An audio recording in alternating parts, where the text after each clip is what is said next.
Ed Steiner, Doctor of Medicine. Tonight's story has the title, The World So High. Guardian of birth, healer of the sick, comforter of the aged.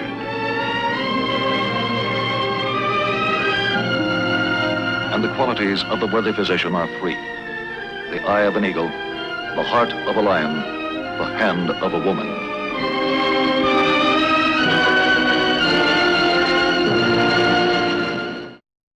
Our actual case history tonight concerns the field of aviation medicine. The object in point, something that most of us take for granted all our lives, the air around us. The case in point, William Clayton Roberts, a doctor of medicine who, in a sense, became his own patient. This story is based on factual reports and documents of the United States Department of Defense and is produced in cooperation with the United States Air Force Aeromedical Branch. The year is 1943. 1943, the battle of the production line, the battle for superior equipment is being won. One great advantage in the air war is altitude, and America starts to produce planes that can attain superior altitude. Effective ceilings for fighters and bombers climb at an unprecedented rate, from a range in the 20,000s and mounting higher and higher into the substratosphere.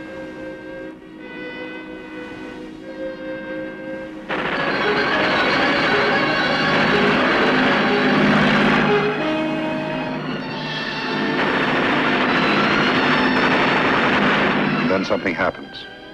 Something happens, not to the planes, but to the minds and bodies that man the planes. So it continues. Whenever a plane in high altitude flight must be abandoned, something unexplainable happens to the men who bail out. They have the best parachutes, the best high altitude equipment, but they are being maimed and killed because somehow that equipment is failing them.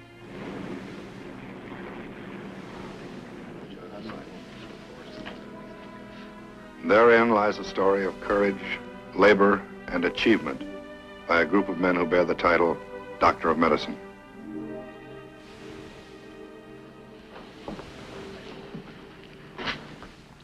How'd you feel when you bailed out? Fuzzy. Kind of fuzzy. I pulled the cord all right. That's when it happened. What happened? Don't know. Terrific. Like somebody hit me with a sledgehammer. How long were you unconscious? Do you have any idea? Don't know. I haven't any idea. Sorry, Colonel. So am I.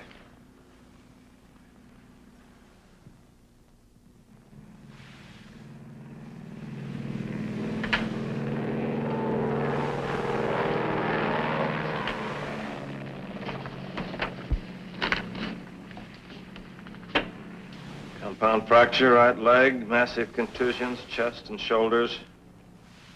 Severe anoxia. It's lack of oxygen.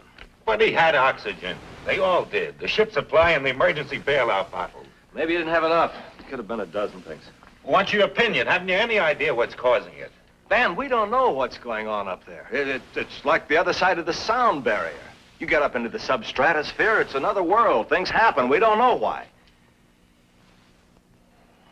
For the sake of those kids, somebody better hurry up and find out. You're the doctor. What do we need? Men, equipment, anything. But let's get on it. No, it's a stateside job, Ben. What can they find out in the States? It's right here we're losing the men. This is not a field project, Ben. It's something for a lab. We can't solve it here. Even the ones who come back like that kid. Whatever it is hits them so hard and so fast they can't even begin to describe it.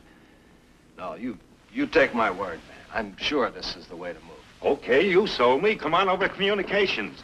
How long do you think it'll take them back there? If I know Hap Arnold, not 10 seconds longer than it has to.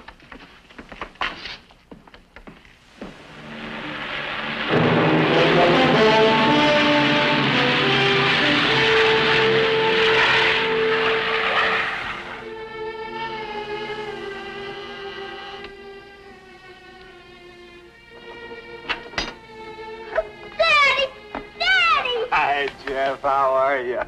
Hey, careful, strangler. Mom, Dad's here. He's here.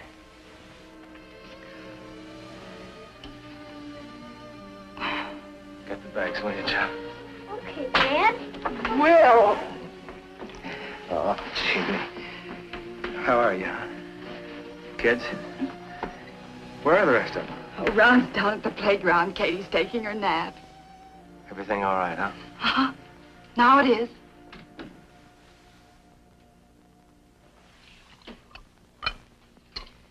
Oh, you're fooling, Dad. You must have saw one enemy soldier anyway.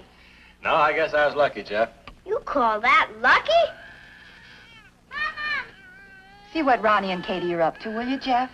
Tell them to get in their pajamas, and Daddy will be in to say goodnight. Okay, Mom. Oh, you stick around, huh, Dad? Got a lot more things to ask you about. Will, how long do you think you'll be here? Any idea? Oh, for a while. I was lucky to be assigned to this base. At least I'm close to home. Can you tell me about the job? Well, I guess it's not too hush-hush. We're trying to check the effects of high altitudes on pilots and crews. Things like that. Been having quite a bit of trouble in combat overseas. Oh? Well, what's involved? Oh, lab work mostly. Plod through the usual routine. I see. Well, suppose I put the kids to bed. Then we can relax and you can tell me all about it. I'll get it. Hello. Yeah, Colonel Roberts speaking. Yeah? Oh, I see. Right. Bye. I gotta check into the base tonight, honey. Tonight? Yeah, this project's important. It's gotta move fast. I won't be long, okay? Doctor's wife. Well, I can't say Mama didn't warn me.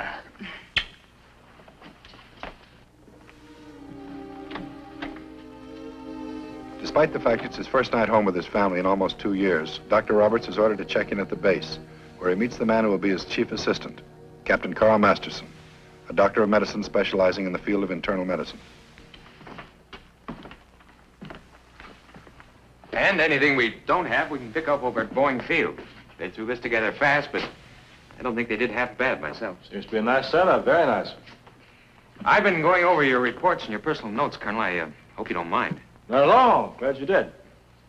So, when do we start? First thing Monday? Well, I don't want to push you, Carl, but how about first thing in the morning? Right? Good deal, Colonel. The following morning, the project is underway. Painstakingly, they lay a foundation from which Dr. Roberts and his assistants hope will stem the ultimate answer to the enigma. What is happening to the men who bail out at high altitudes?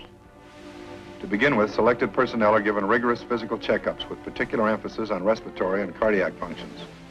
Particular attention is also paid to the rate at which the bloodstream of each subject is able to accommodate to altitude. And first among the selected personnel, the guinea pigs, are Colonel Roberts and his assistant, Captain Masterson. Days later, another important observation is noted and forwarded to the proper quarters.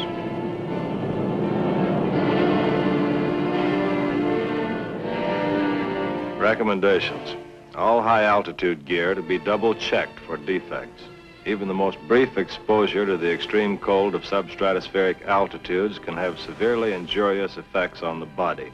All personnel engaged in high-altitude flights should be issued parachutes of nylon in preference to silk.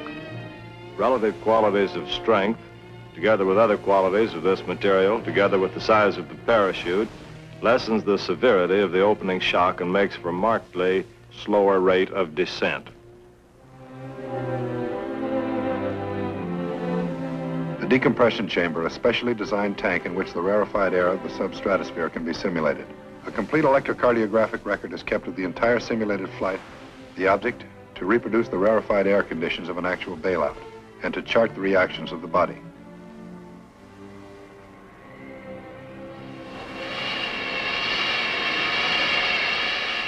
Painstakingly, Dr. Roberts and his assistant gather the facts of man's bodily reaction to the rarefied air at high altitudes, with particular attention given to the respiratory functions. With the altitude in the decompression chamber at substratospheric conditions, Dr. Roberts and Dr. Masterson watch their human guinea pigs perform simple exercises, first with oxygen, then without oxygen. Their findings: less than 30 seconds after the oxygen supply is cut off, most men become incoherent and begin to lose their sense of coordination.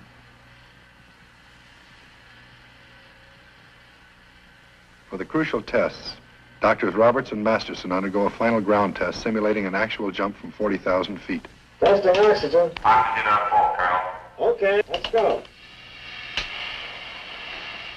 Ready? Let's try it.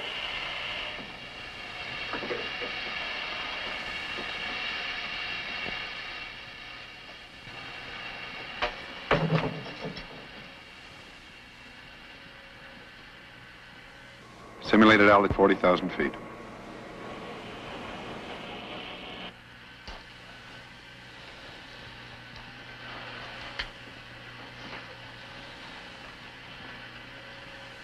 Carl, the valve. Open the valve! Open the valve! The valve!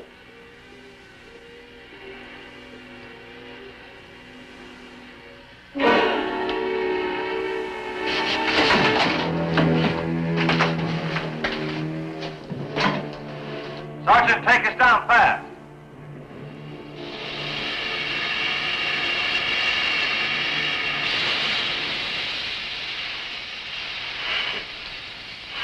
What is it? Take it easy. Take it easy, Carl. You've been out cold. Rest a minute. What did I do? You made a bad mistake, Carl. And I'm glad you made it. So unwittingly, Dr. Roberts and his assistant make one of their most important discoveries to date.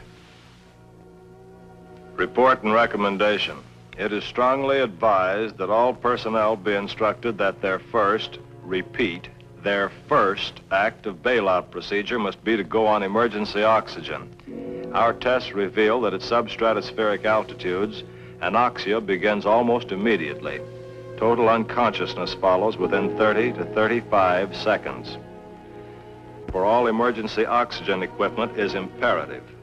Present fitting, now in use, is likely to fall from subject's face when subject is in state of semi-consciousness or unconsciousness.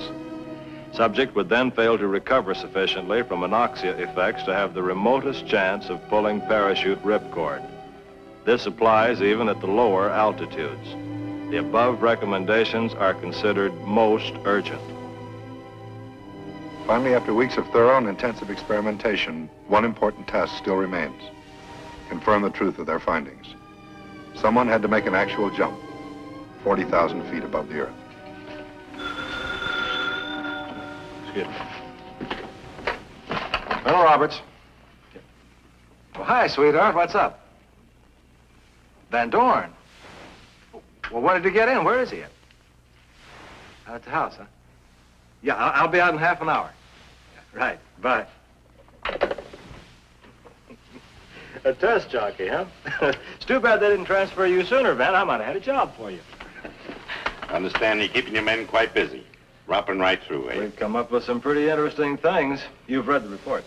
I keep them posted in my hat. You're doing a good job, Will. This thing can save lives. Saved quite a few already. Say, who's gonna do your jump? Jump.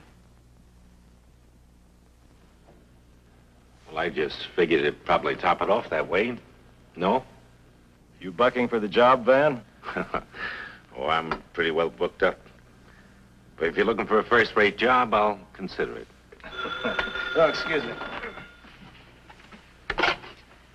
Colonel Roberts speaking. Uh-huh. Uh-huh. I'll be right over. Gotta go back to the base for a few minutes, honey. Now, you stay right here, Van. I won't be long. Well, I don't know why... Relax. I'll be right back. Bye, dear.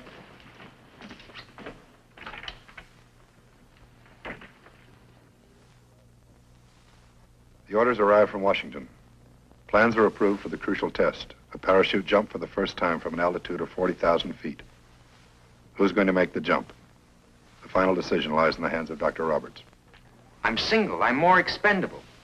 I insist that you reconsider me as a volunteer. Knock it off, will you, Carl? What do you want to do, go through channels? We haven't got time for that kind of a hassle. You know that. All right, Colonel. When do we set it up? Tomorrow. First thing in the morning.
Dr. Roberts prepares to embark on his journey. Not a very long one, a mere 16 miles. 8 miles up, 8 miles down. A very memorable journey, for he will be the first human being to open a parachute at a height of 40,000 feet above the earth. One of the first preparatory steps, an early morning game of volleyball. All the while Dr. Roberts exercises, he must utilize 100% oxygen continuously. By so doing, he eliminates all the nitrogen from his bloodstream, joints, and muscles. This lessens the danger of aeroembolism. Aeroembolism is very similar to the Benz or caisson disease, which oftentimes affects deep-sea divers, sandhogs, and like occupations. Good luck, Colonel. Final preparations before takeoff. Dr. Roberts has helped into the newest high-altitude gear, much of it perfected by his own experimentation. A two-piece feather-lined suit for protection against the extreme substratospheric cold. Fatigue coveralls, sewn into them the emergency bailout oxygen bottles. An altimeter strapped on the left arm. 2 parachutes, the standard backpack, and an emergency chest pack.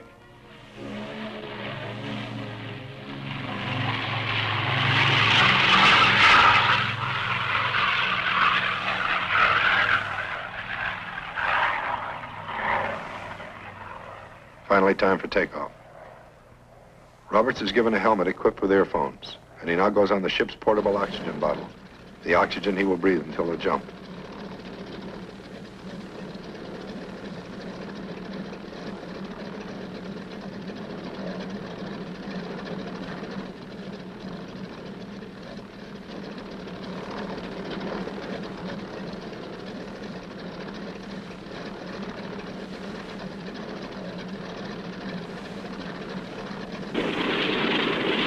Hendricks to Garraway. Ready for takeoff. Over.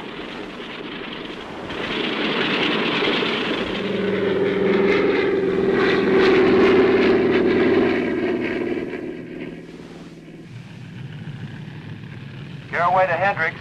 Ready for takeoff. Lieutenant Garraway will fly Captain Masterson in a smaller plane capable of closely following the subject's descent. Also capable of a fast emergency landing at whatever spot the subject makes contact with the ground. Checklist during flight.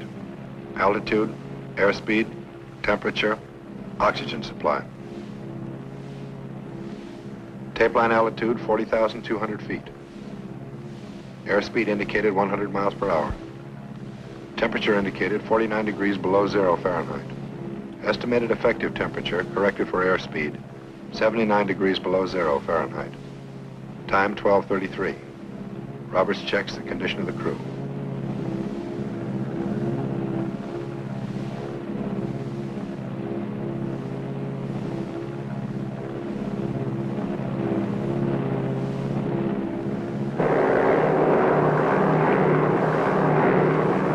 Colonel Roberts, you're going to jump. You better do it now. Checklist for jump. 1, disconnect headset. 2, walk back to Bombay and take position on platform.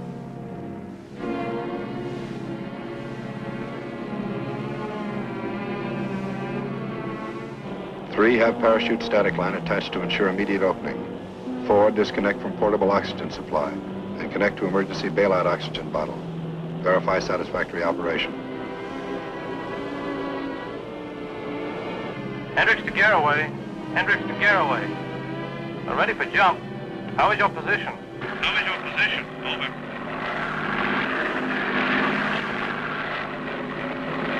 Garraway to Hendricks. Position okay. Over and out. 5, open Bombay doors.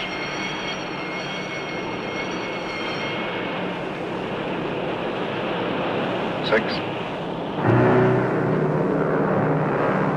Hendricks to Garraway. He's made the jump. We're turning now to follow him down. So it happens in the early afternoon, the 24th day of June, 1943.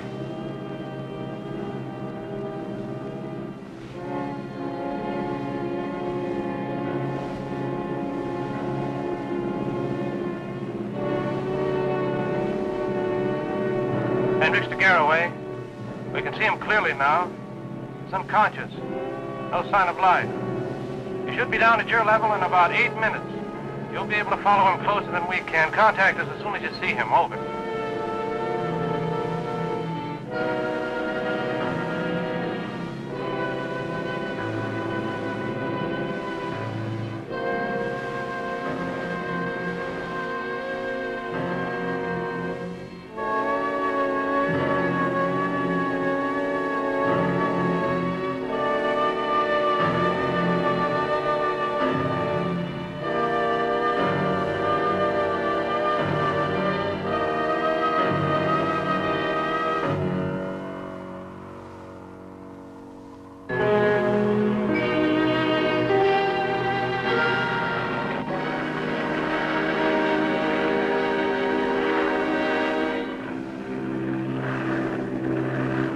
your way to Hendricks. We just spotted him about 22,000 feet. Position 019. Losing in. Over. This is Hendricks. Any change in his condition? Over. No, sir. None I can see.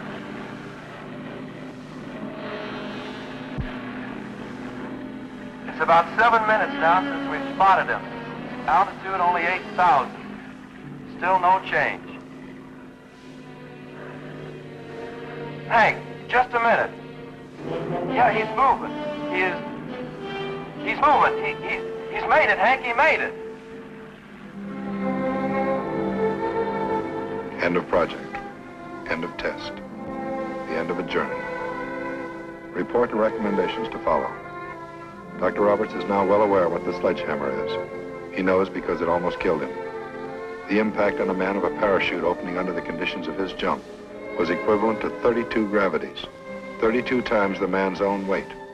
With full equipment, it amounted to some 6,500 pounds. This sudden compression of the chest by the 32 gravities and by the parachute harness forces almost all the oxygen from the lungs and produces first anoxia and then complete unconsciousness. This Dr. Roberts proved, and a good many other things besides. He proved that three principal benefits are achieved when a pilot falls free and his parachute is not opened immediately. First, the free fall reduces the gravity force experienced in chute openings at high altitudes. Second, the free fall minimizes time exposure to low oxygen pressure atmosphere, thus reducing the possibility of anoxia, today known as hypoxia. Third, the free fall reduces the time which the body is exposed to the extremely cold temperatures of the substratosphere.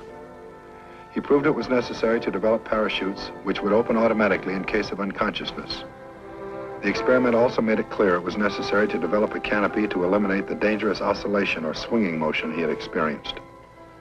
He also proved that present emergency oxygen bottles, together with the newly developed mask fittings, would sustain life during the long descent, providing the drop did not start above 50,000 feet and providing the man falls free to below 20,000 feet. And most importantly, in the long 24 minutes from his bailout to the moment he reached the ground, Dr. Roberts proved his initial theory, a theory he could now present as a fact to the officers and men of the United States Air Forces. Don't jump unless you have to. And if you have to, follow instructions and you'll make it.